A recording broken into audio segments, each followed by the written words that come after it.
ဆယ်လပိုင်းပထမအပတ်စနေနေ့မနက်ပိုင်းမှာ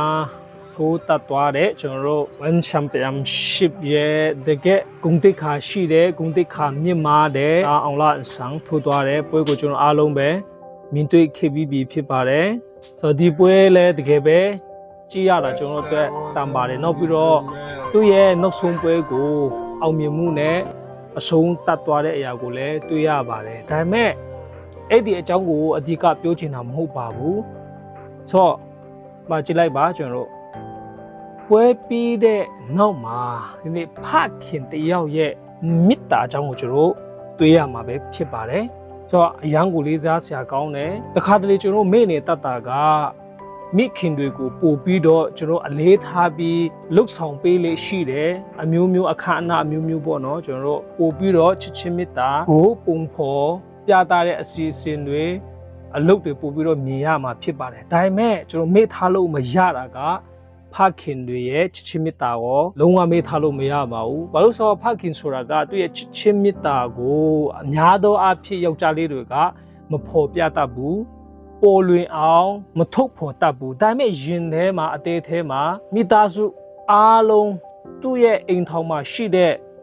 သူတွေအားလုံးကိုမေတ္တာစစ်မေတ္တာမှနဲ့ချစ်ပြီးတော့အားလုံးရဲ့တာဝန်ကိုသူကထမ်းဆောင်နေတာဖြစ်ပါတယ်နော်ဒါအတွက်ကြောင့်မို့ကျွန်တော်ချစ်ချင်းမေတ္တာကိုဖော်ပြဖို့ရအတွက်သူ့မှာလည်းအချိန်မရှိဘူးဆိုတော့တာသမီတွေရဲ့ဥစ္စာကိုယ့်ရဲ့အမျိုးကိုယ့်ရဲ့ဇနီးမယားတွေရဲ့တာဝန်ဝတ္တရားလိုအပ်ချက်အားလုံးကိုဖခင်တိုင်းကဖခင်တွေတော်တော်များများကတာဝန်ယူပေးလေရှိကြတယ်တာဝန်ယူပေးရတယ်တာသမီတွေအားလုံးရဲ့ဝေယဝိဆတော်၎င်းရှေ့ရဲ့ဒီအိမ်ထောင်တစ်ခုရဲ့လူမှုရေးစီးပွားရေးအရာအားလုံးကိုဖခင်တွေကပဲအားလုံးကိုခေါင်းပေါ်ရွက်ပြီးတော့ထမ်းဆောင်ပေးရတဲ့တာဝန်အကြီးကြီးမားမားကိုရယူထားတာဖြစ်တယ်ဒါကြောင့်မို့ပြောချင်တာကတာသမီတွေအနေနဲ့လည်းဖခင်တွေကိုမေတ္တာရှိရမှာဖြစ်ပါတယ်တာသမီတွေနဲ့အတူ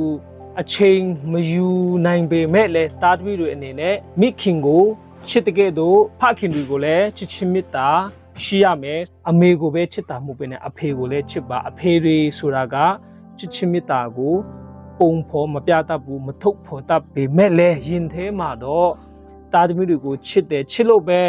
အိမ်တူအိမ်သားအားလုံးရဲ့ဝေယဝိဆကိုဖခင်တွေကပဲတိုင်ခံပြီးတော့တာဝန်ကြီးကြီးမားမားကိုယူပေးနေတာဖြစ်ပါတယ်ဆိုတဲ့အရာကိုလည်း